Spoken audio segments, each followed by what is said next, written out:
আমার সফলতার রহস্য চ্যানেলের প্রিয়জনেরা, আমি আপনাদের নোটিশ করেছিলাম যে আমি একটা বিষয়ে আপনাদেরকে বলবো, যেটা হচ্ছে যে আমি এর আগে ভয়ে বিভিন্ন ধরনের তাড়াবেন কি করে আপনাদের একটা ভিডিও দিয়েছিলাম, এবং আপনারা অনেকে এটা দেখেছেন এবং অনেক রকমের কমেন্টসও করেছেন আমাকে।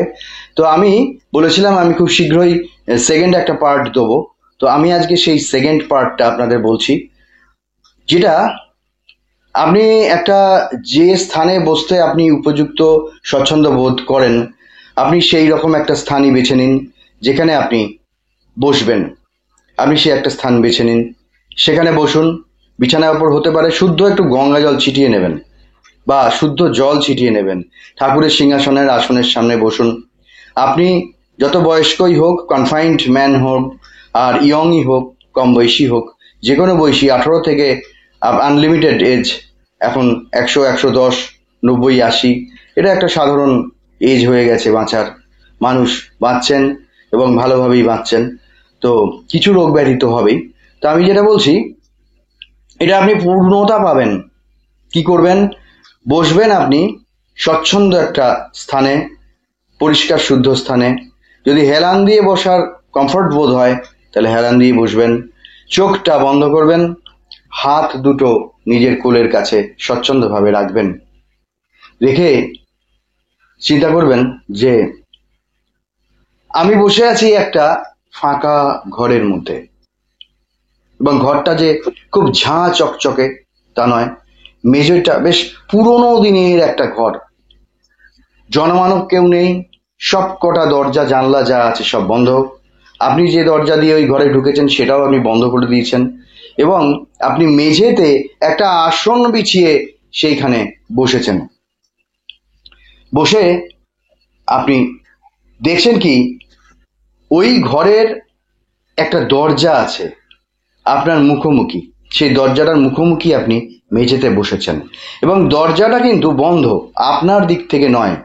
সেটা পাশে যে ঘরে যাওয়া যায় ওই দরজাটা দিয়ে, সেই ঘরের থেকে ভেতর থেকে দরজাটা বন্ধ।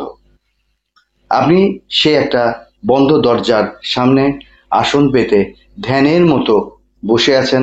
মাঝে মাঝে চোখ চেয়ে তাকাচ্ছেন যে ওই দরজাটা খুলে একজন আসার কথা, সে বেরিয়ে আসবে এবং এসে আপনার সামনে দাঁড়াবে। সে কি কোনো সন্ন্যাসী, নাকি কোনো মহাপুরুষ, নাকি কোনো যুগাবতার? রামকৃষ্ণ, রাম, শ্রীরাম, শ্রীকৃষ্ণ, নাকি কোনো যুগাবতার? আপনি এটা ভাবছেন, বা কোনো মহাপুরুষ আসবেন, বা কোনো সন্ন্যাসী, কি বাবা লোকনাথ, এইরকম আপনি ভাবছেন। আপনি যাকে পছন্দ করেন, আমি মহাদেবকে ভালোবাসি, তাহলে মহাদেব কি এসে দাঁড়াবেন আমার সামনে? আমি এখানে চুপ করে বসে থাকব এবং আমার সমস্ত মনের কথাগুলো আমি রোমন্থন করব। আমি কি করতাম, আমি চাকরি করতাম না ব্যবসা করতাম, বিদেশে থাকতাম না এদেশে থাকতাম, আমার পরিবার, এবং আমি আজকে একটা বয়সে উপনীত হয়েছি, আমি একজন আনসাকসেসফুল ম্যান, আমার এখনো এইগুলো প্রয়োজন, আমি একজন সাকসেস পারসন, এবং আমার সচ্ছল সব কিছু আছে, কিন্তু আমার আছে কিছু রোগ ব্যাধি, কিছু ভালো লাগা না লাগা, কিছু অশান্তি, এই রকম নিয়ে আপনি বসেছেন। এবং আপনি ভাবার চেষ্টা করুন, দরজাটা খুলবে, এবং দরজা খোলার পরে একজন সৌম্যকান্তি, হয় ঈশ্বর যাকে আপনি ভালোবাসেন তিনি এসে দাঁড়াবেন, আর না হয়তো অন্য কেউ এসে দাঁড়াবেন। কেউ না কেউ আসবেনই, এসে দাঁড়াবেন। আপনি চুপ করে বসে আছেন, চারিদিক স্তব্ধ, কোথাও হয়তো দূরে ঝি ঝি পোকা ডাকছে, একটা কুকুরও ডাকছে না, একটা জনপ্রাণীও কিন্তু নেই আপনার চারপাশে। আপনি আপনার গৃহে কিন্তু বসে, স্বচ্ছন্দ একটা স্থানে বসে আপনি এইটাই চোখ বন্ধ করে ভাবছেন যে যে দেয়ালটায়, যে ঘরে বসে আছি, দেয়ালের অনেক জায়গা প্লাস্টার খসে গেছে, লাল লাল ইট, মেঝেটা এবড়ো খেবড়ো, ঝাঁট দেয়া পরিষ্কার হলেও খানিকটা যেন কাদামাটির প্রলেপ, খানিকটা যেন ভেতরকার ইট টিট বেরিয়ে গেছে মেঝের, কেমন একটা। আমি লাল রঙের বহু পুরনো একটা মেঝের সমতল অংশে একটা আসন পেতে বসে আছি, আমার সামনে একটা দরজা, সেই দরজাটা খুলে যাবে। আপনি এইটা ভাবতে থাকুন। এইটাই আমি আপনাদেরকে বললাম কয়েকদিনের জন্যে। দেখুন তো ওই দরজাটা আপনার চোখের সামনে বন্ধই থাকে না ওই দরজাটা খুলে যায়। আপনি হয়তো দেখতে পারেন চুপ করে বসে এইসব ভাবছেন নিজের ঘরে বসে, ঘরটাকেও কল্পনায় আমি এনে দিলাম। আপনি ভাবছেন, আপনি দেখছেন যে সেই দরজাটা আস্তে আস্তে খুলে গেল। প্রথমে একটা বাতাস এলো, তারপরে যেন এলো চুল মা লক্ষ্মী এসে দাঁড়ালেন। মা লক্ষ্মী উমা কালী রূপ ধারণ করলেন।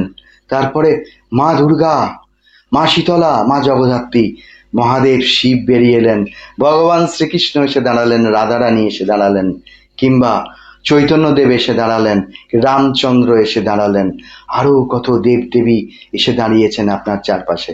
আমি যা বলছি এত অব্দি এগোয়, নাকি দরজাটা আপনার বন্ধই থাকে, নাকি দরজাটা এক সময় খুলে যায়, কেউ আসে না, নাকি দরজাটা খোলার পরে একজন রূপ এসে দাঁড়ালেন?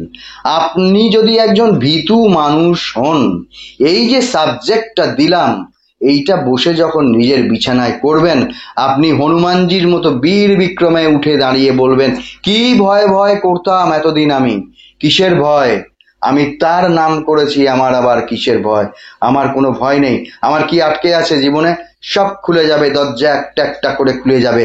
আমার মধ্যে মহা তেজ এসছে একদিন এই জন্যে বসে। আমার শরীর খারাপ, 80 বছর বয়স আমার, আমি চলতে পারি না, নামবেন তো, নেমে বলবেন না বেশ স্বাচ্ছন্দ্য লাগছে আজকে, ওই দরজাটা আমাকে খুলতে হবে, ওই দরজাটা কিন্তু আপনাকে খুলতে হবে। তো আজকে আমার প্রিয়জনেরা, আনকমন একদম আনকোড়া এই সাবজেক্ট আপনাদের কাছে নিয়ে কোনো মানুষ কোনোদিন আসেনি, এটা দিলাম, এটা আপনারা করুন, মন দিয়ে দেখুন পুরোটা, আর দরকার হলে 2 বার 3 বার দেখুন আর করুন। যেখানে যেখানে লিঙ্ক হারিয়ে যাবে আবার দেখে নিন, দরকার হলে মার্ক করে রাখুন, কাউকে শেয়ার করে রাখুন, আপনি তার হোয়াটসঅ্যাপ থেকে আবার দেখে নিতে পারবেন শেয়ার করে রাখলে, তাহলে হারিয়ে যাবে ভিডিওটা, হয়তো আপনি যখন খুঁজতে যাবেন তখন পাবেন না। এটা করুন, চমৎকার জিনিস দিলাম, আর কমেন্টসে আমাকে জানান যে আপনি বলেছেন সত্যি কি হলো আমাদের। তো আজকে আমি সফলতার রহস্যের প্রিয়জনেরা, সকলে সুস্থ থাকুন, ভালো থাকুন, সামনেই উৎসবের দিন, খুব ভালো কাটুক, শরীর টরীর যা আছে সব মেরামত হয়ে যাক, সকলে আনন্দে যোগদান করুন, মা আসছেন। তো আজকে আমি এই ভিডিও এখানে শেষ করলাম, ধন্যবাদ, নমস্কার।